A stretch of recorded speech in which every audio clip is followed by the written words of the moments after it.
Good morning. It's 7:30. That's me. And it's dark outside. Yes. It should be getting lighter, but it doesn't. Uh, why am I in a dark grow room? Well, let me change that.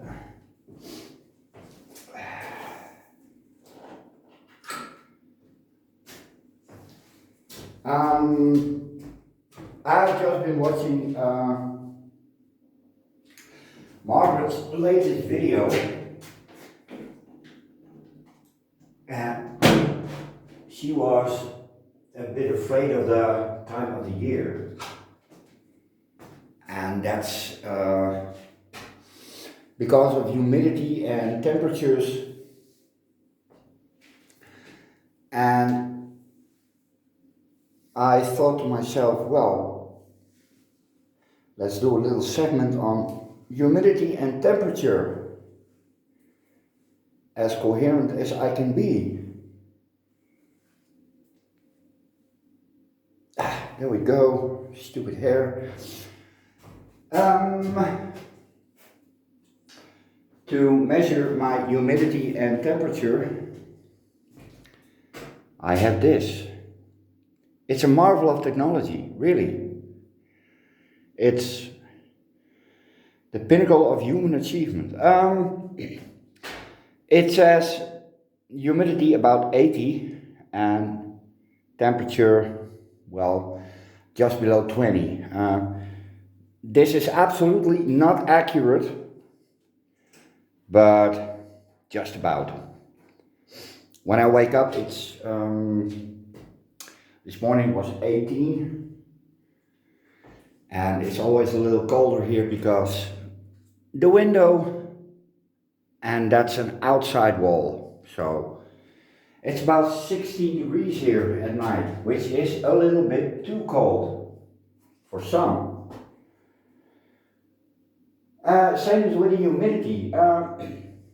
It's always high, and some like that, and some don't. So what do you do about that? Well, absolutely nothing.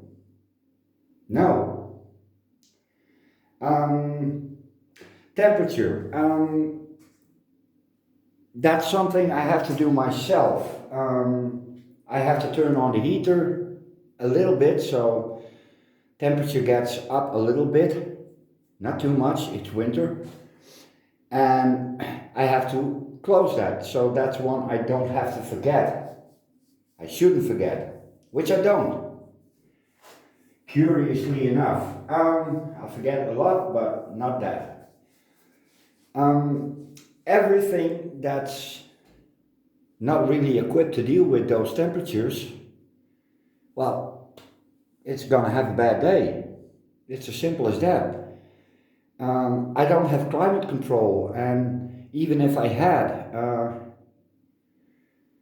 it's a bit silly to have one room for cool growers, and one room for intermediate growers, and one room for hot growers. Now, if I was a rich man, yabba dabba dabba dabba dabba da, I would have had 3 grow rooms. But I would also have a swimming pool and a bigger climbing wall and not a car. No, that's not safe. Motorcycle. It's even more unsafe, but super cool. So yay, it has to do with what it gets. Humidity is the same. I have plants that love a high humidity, and there are plants that don't like high humidity. And well, everything is insulated here, so it always stays moist here. And if I have a problem getting moist out of the room instead of in, so I open the door to the living room which is also fairly high humidity because I have a very big pot where the cats drink. Don't ask, please. I have very difficult cats. So the difference between those are, well, it's not that much, and as soon as my living room is full, humidity here starts to rise up again. And another thing, your plants breathe moist. So even if you lose a bit, as soon as you close off the room, the moisture starts rising again. So if you don't have $1 million, your plants just have to put up with it. It's as simple as that. You give them what you can, and what you can't give them, you can't give them.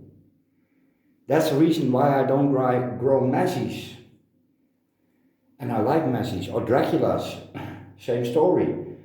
I could put the messies on the floor at this point because it's concrete, it's cold.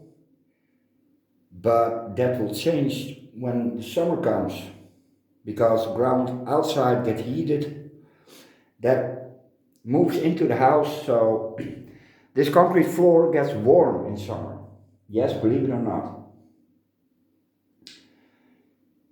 So, yeah, give them what you can, and what you can't, you can't. Do I have any examples of those? Probably, but I'm not going to look for them.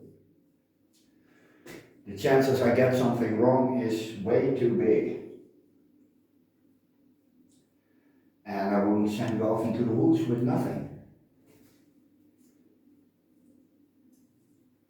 Okay, did I miss anything? Was it coherent?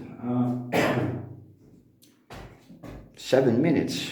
Yeah, that should be enough. Let me think.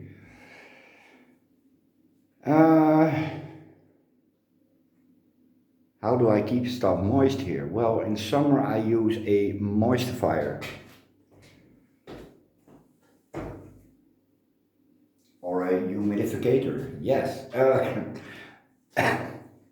More funny names? Well, let me see if I can find something spectacular that's happening. Oh yeah!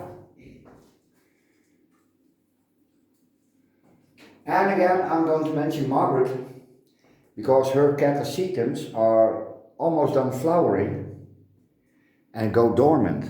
Well, mine are waking up. This is the most confusing orchid you can get, really. And it doesn't have to do anything with weather, because Margaret and I live about at the same latitude. She has a bit more Atlantic influences. We are always protected by England or the British Isles. But yes, pretty much the same environment. She also grows indoors, but she doesn't have double glazing like I have. And yeah, any more spectacular stuff? Yeah. Can we get to 10 minutes? Yeah, probably.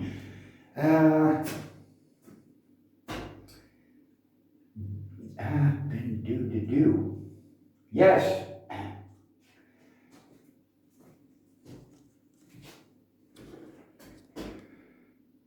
It looks really silly.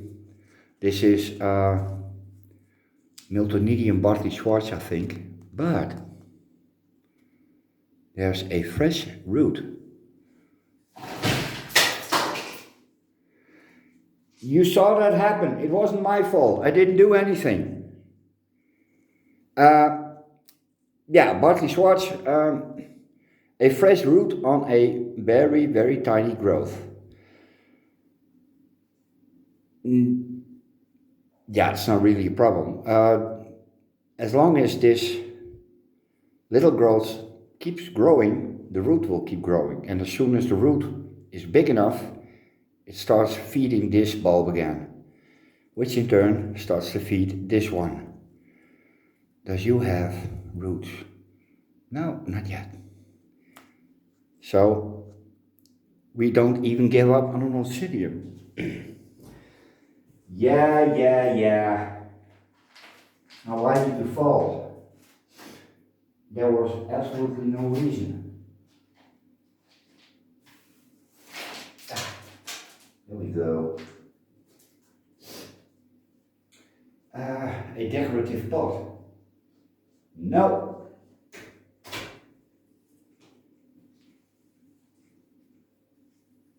There we go.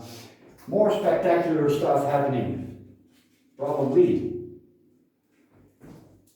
Yes. This is also a single bulb. And I got this, well, a few weeks ago. This was on sale. It's a very dark Brassia. And look at that. Big fresh growth. A big fresh growth. And the bulb is capable of feeding these two for a little while, so yay! Is this it?